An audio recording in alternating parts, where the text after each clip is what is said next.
Ladies and gentlemen. Vous écoutez Close-Up Dramatique, le balado sur les actrices de l'âge d'or d'Hollywood.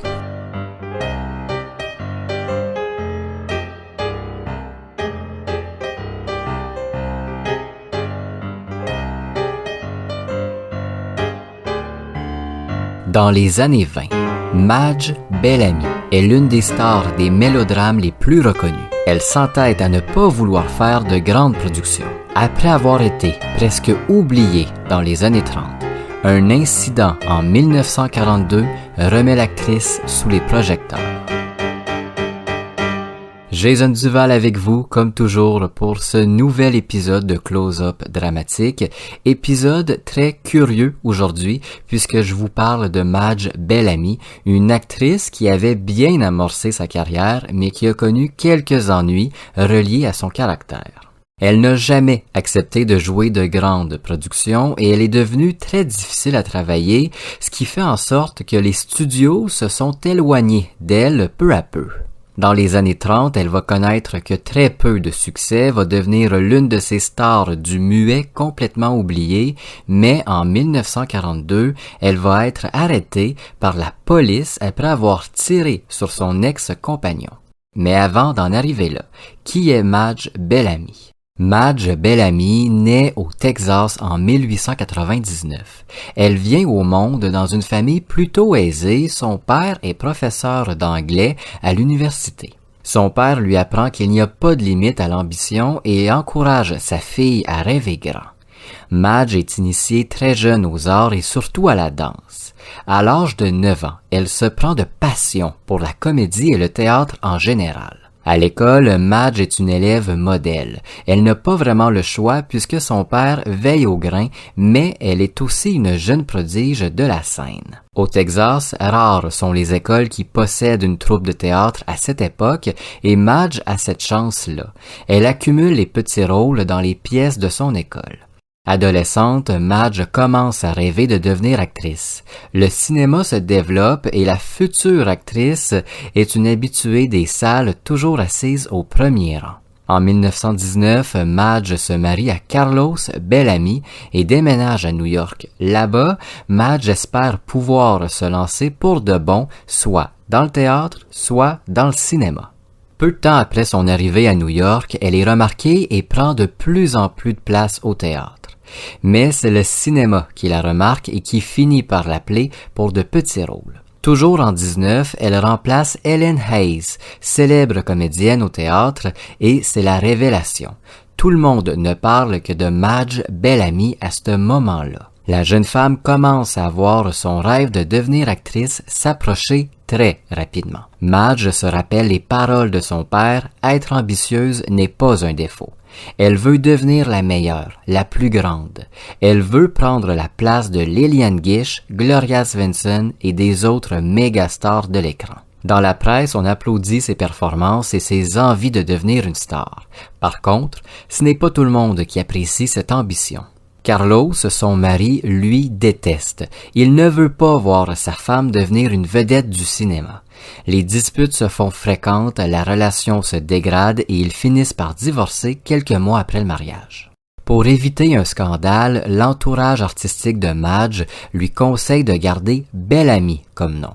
Après plusieurs discussions avec Carlos, il accepte finalement que son ex-femme garde son nom.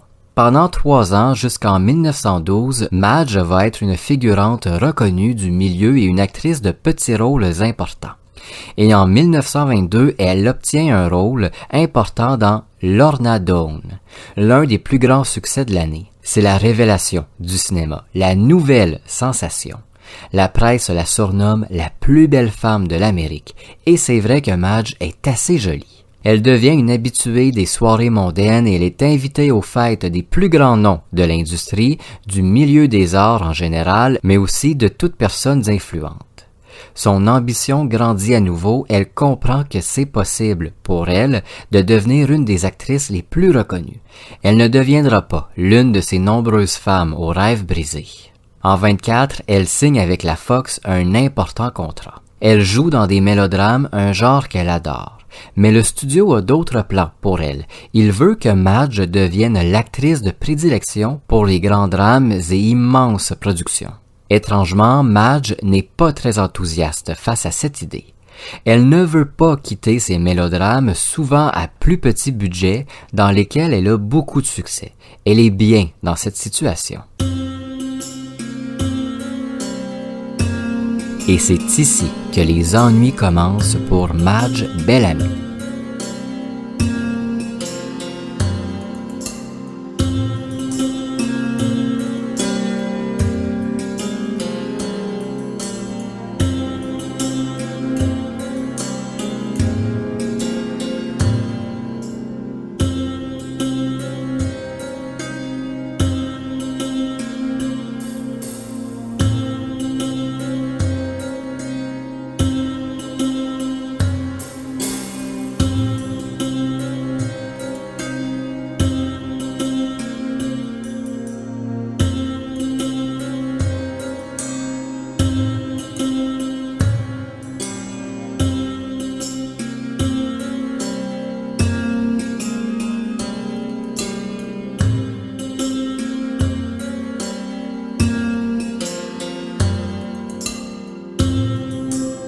Après moins d'1 an avec la Fox, Madge se retrouve en conflit avec le studio. L'actrice ne veut pas se retrouver dans de grandes productions. Elle est ambitieuse, mais elle veut donner au mélodrame son talent, le grandiose qu'elle peut donner à l'écran. Madge aime se retrouver sur le plateau de plus petits films, s'amuser à inventer, parfois même improviser des mises en scène qui rendent très bien à l'écran. La Fox lui met la pression, tente de l'influencer afin qu'elle se retrouve dans de grands drames. Elle apparaît de moins en moins à l'écran, la Fox la délaisse un peu, déplu par son attitude. Dans les médias, Madge explique être en conflit avec son studio, à cause de certains choix artistiques opposés, du moins c'est ce qu'elle explique. En 1925, la MGM contacte la Fox afin que Madge Bellamy leur soit prêtée entre guillemets. La MGM a pour projet de produire Ben-Hur, une méga production où se retrouvent plusieurs grands noms du cinéma. Le studio aimerait que Madge Bellamy soit de la partie. La Fox rencontre alors l'actrice qui refuse sur le champ. Hors de question d'être prêtée à un autre studio et encore moins pour une méga production. Madge n'en peut plus d'en entendre parler. La rencontre devient de plus en plus tendue et une dispute éclate finalement. En sortant de la Fox, Madge s'exprime dans la presse. Elle est plus que furieuse. Elle menace son studio et ses directeurs de ne plus jamais rejouer pour eux. Par la suite, Madge va se faire assez discrète, autant à l'écran qu'en public. Elle s'éloigne du milieu mais n'est jamais très loin. En 1928, elle fait parler d'elle à nouveau alors qu'elle se marie à Logan F. Metcalf. Si le mariage passe presque inaperçu, le divorce, qui survient 4 jours seulement après, fait beaucoup jaser. On tente de comprendre pourquoi l'union du couple a duré que 4 jours. Madge explique, sans vraiment dire pourquoi, qu'elle et son mari ont eu des différends soudains. Elle a refusé de lui parler après le mariage et il a pas aimé, il a demandé le divorce. Une explication qui laisse plus de questions que de réponses, on va se le dire, puisque Madge refusera toujours d'en dire davantage. Après cet éclat médiatique, l'actrice retrouve le cinéma toujours dans des films à petit budget, dans des comédies romantiques jugées bas de gamme, où seule la présence de Madge Bellamy assure les profits énormes, inhabituels pour ce genre. En 1929, elle tourne son dernier film muet, Fugitive, et quelques mois après, son premier film parlant. La popularité semble regagner pour l'actrice, mais sa réputation est loin d'être dorée. On la surnomme Miss Firecrackers. Son tempérament explosif sur les plateaux font renoncer plus qu'un producteur à l'engager. Dans le milieu, on raconte que Miss Firecrackers n'en fait qu'à sa tête et pique des crises énormes pour un rien. Hors de question d'écouter les metteurs en scène, les producteurs et les directeurs de tournage. Elle seule sait comment jouer et se présenter à l'écran. Elle n'hésiterait pas à quitter un plateau lorsqu'elle est ennuyée ou que quelque chose lui déplaît. Une actrice assez difficile à gérer. À la fin des années 20, la Fox tente de faire du chantage à l'actrice. Son contrat se termine bientôt et si elle veut le voir renouvelé, elle va devoir jouer dans de grandes productions. Madge leur rit au nez.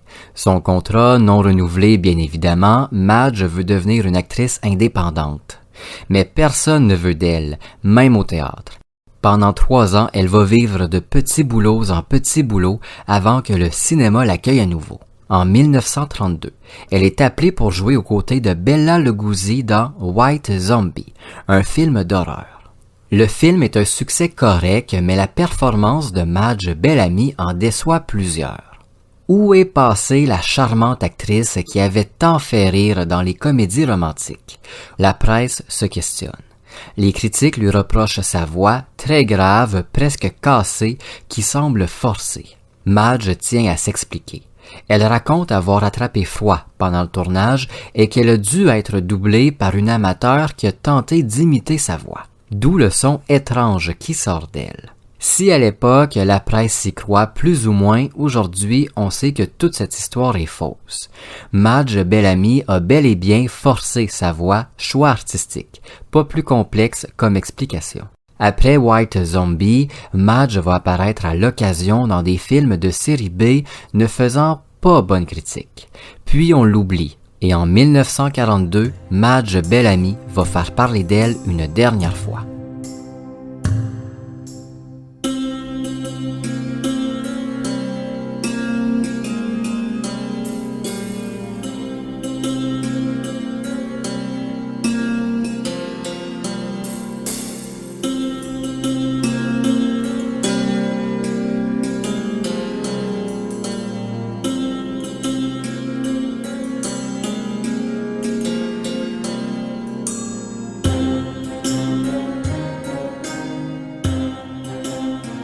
Au début des années 40, Madge n'est plus un visage connu.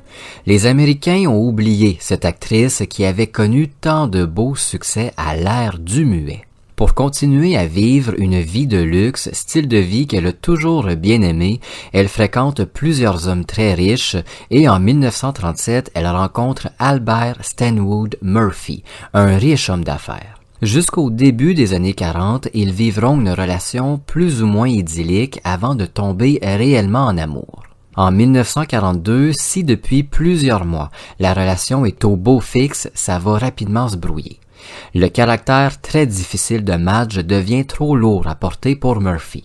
En octobre 42, il quitte Madge après une dispute acharnée. L'ancienne star du muet, Miss Firecrackers, comme on l'appelait, est au plus bas. Elle vit cette peine d'amour comme le vivrait une héroïne délaissée par son amour à l'opéra. En novembre, elle apprend que Murphy a déjà épousé une autre femme. C'est le drame. À partir de là, les proches de Madge Bellamy racontent qu'elle était complètement déconnectée, totalement absente. En janvier 43, Madge va provoquer un mouvement de panique en pleine rue. Le 20 janvier 1943, Madge Bellamy se rend devant un centre d'affaires où Murphy se rend souvent. Elle l'attend de l'autre côté de la rue, puis l'homme sort. Rapidement, l'ancienne star sort de son manteau un revolver et tire à 3 reprises sur son ancien compagnon. Aucune des balles n'atteint Murphy, heureusement. Dans la rue, des gens crient, se baissent afin d'éviter les balles, tandis que quelques passants courageux tentent de maîtriser Madge, très agitée. Les policiers arrivent sur place et Madge est en état d'arrestation. Au commissariat de police, Madge avoue avoir espionné son ex-compagnon depuis plusieurs jours. Elle se rendait chez lui à son lieu de travail, toujours dans l'optique de sortir son arme et de s'exécuter. Mais à chaque fois, trop de monde aux alentours ou quelque chose se passait rendant impossible son plan. Elle repartait alors bredouille. La femme explique aux autorités ne pas vouloir tuer Murphy. Elle voulait le faire souffrir comme il l'a fait souffrir en se mariant avec une autre. Une explication qui convainc pas du tout les policiers. Ce n'est pas tout. Après un bon moment à discuter avec les autorités, Madge avoue qu'elle croyait que le revolver était un faux. Une autre déclaration qui ne convainc pas du tout les policiers. l'affaire est largement médiatisée. Madge Bellamy, ancienne star de la comédie romantique et ancienne Miss Firecrackers, a tenté d'assassiner son ex-compagnon. Le 11 février 1943, Madge plaide coupable devant le juge pour port d'armes illégales. Elle n'est pas accusée de tentative de meurtre puisque Murphy a refusé de porter plainte contre l'actrice. Après un très court procès, le juge déclare coupable Madge Bellamy et la sentence est de 1 an de prison par probation. À l'annonce de sa sentence, Madge s'évanouit et se met à crier, provoquant ainsi tout un émoi dans le tribunal. La femme disparaît à nouveau de l'œil médiatique. Mais en juillet 43, nouveau coup de théâtre. Madge demande le divorce de Murphy. Elle raconte à la presse qu'elle avait accepté d'épouser l'homme en avril 1941 d'un consentement mutuel. Pas de cérémonie officielle ni de papier, ils étaient mariés d'un commun accord. Puis, elle l'accuse de cruauté psychologique et raconte sa vie horrible à ses côtés. Elle explique la méchanceté de l'homme qui la traitait comme une moins de rien, l'insultant constamment sur son physique. Murphy se défend, raconte que tout ça n'est jamais arrivé. Aucun mariage n'a lieu et que c'est plutôt Madge qui était difficile à vivre. Ce nouveau rebondissement dure plus d'1 an et alimente les journaux à potins. Le 4 janvier 1944, c'est un juge excédé par toute cette histoire qui devient toujours plus farfelue à cause de Madge qui décide que la poursuite est injustifiée. N'ayant jamais été mariée légalement, Madge ne peut pas demander le divorce et tout ce qui s'ensuit à Murphy. En 1945, elle joue dans son dernier film, Une offre tombée du ciel, peut-être emmenée par son nom, si souvent cité dans la presse au cours des dernières années. Elle disparaît ensuite de l'œil public jusqu'à sa mort en 1990 à 90 ans. La carrière de Madge Bellamy était pourtant bien amorcée. Elle n'a malheureusement peut-être jamais été à la hauteur de ses ambitions.